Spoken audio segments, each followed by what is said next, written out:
Welcome to another Geeks Between Worlds. I am Oscar Lucio. Last week I put out a video, Can Final Fantasy VII Remake Survive 2020? I got so many responses for this video. If you're someone that commented on the video, thank you so much. A lot of things have changed since I last posted that video. Most importantly, a whole bunch of games got moved out of Q1 2020 and now they are coming out later in 2020.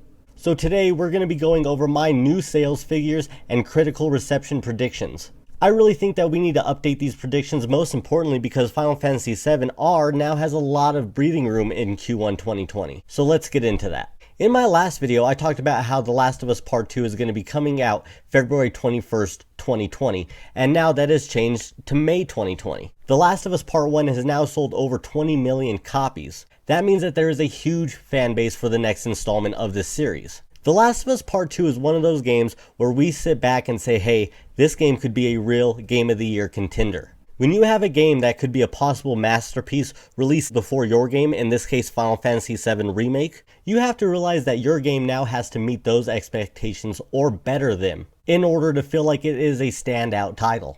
Final Fantasy VII Remake has a huge fan base and this game was going to sell 10 million copies no matter what. But now Final Fantasy VII Remake has a huge AAA drought behind it. And this is being completely serious. Before March 3rd, 2020, the biggest game to come out will probably be Ori and the Will of the Wisp. So come March, we're going to be in a situation where a lot of people that are dying for the next big AAA gaming experience are going to have cash in their pockets and they're going to be really hungry. That's going to lead to a shitload of Final Fantasy VII Remake sales. On my last video, I predicted that FF7R could not beat Spider-Man's fastest selling exclusive record, but now I think it can. There's going to be a lot of people that got PlayStations for Christmas, and this is going to be their first big game release since they've owned the PlayStation. And the game's exclusive. But I really think that this game will have to be receiving a lot of critical receptions of 9s and 10s to be able to beat that fastest selling record. As far as yearly and total sales go, I really think that this game will still smash Final Fantasy XV's 8.4 million units. And with the drought leading up to this game, I really think that we're looking at that 15 million unit mark. That doesn't even mention the possibility of this one day possibly becoming a PlayStation Plus game. I know we don't see very many Square titles on PS Plus, but you gotta think if there's going to be parts, if there's going to be more releases of this game, we may get Final Fantasy VII Remake through PlayStation Plus in the next couple of years. And to throw it in as a disclaimer, I think those 20 million units that The Last of Us Part 1 moved, those were partly due to the fact of PS Plus. I'm not 100% sure on that, but I do think that those PS Plus sales numbers were included in the 20 million units, so they may just do that to pump up those overall sales, and maybe Final Fantasy VII Remake hits that 20 million mark. Finally, a Final Fantasy game getting its due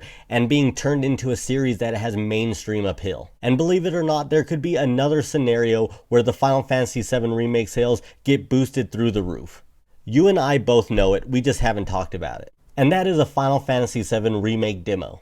Let's just think for a minute. The perfect time to announce this demo would obviously be the Game Awards. You show an amazing new trailer, get everybody hyped, and then instead of the release date at the end, you put demo available now. Everybody would eat that up and it may turn into one of the biggest talking points from the Game Awards this year. Final Fantasy XV had a demo, so why not Final Fantasy VII Remake? If this game plays as good as it does, if it looks as good as we think it does, then there's no reason why that demo shouldn't bring in even more sales from people on the fence. Now I want to ask you guys some questions. We had a lot of responses on that last video like I said earlier. So now I have 3 questions for you. The first question is simple. How many units do you think Final Fantasy VII Remake will sell? You could tell me the first month, the first year, or its total sales, whatever you want. The second question, what rating do you think Final Fantasy VII Remake will receive on Metacritic or OpenCritic, whichever one you use? And lastly, how soon do you think that we will hear news about Final Fantasy VII Remake Part 2? And that's it. I really hope that you give me your answers in the comments below. Next time I'll be going over your answers in the next Final Fantasy VII Remake video that I make. I really appreciate you joining me here today and I really appreciate your opinions, so keep them coming. Like, comment, subscribe. Until next time, GBW out.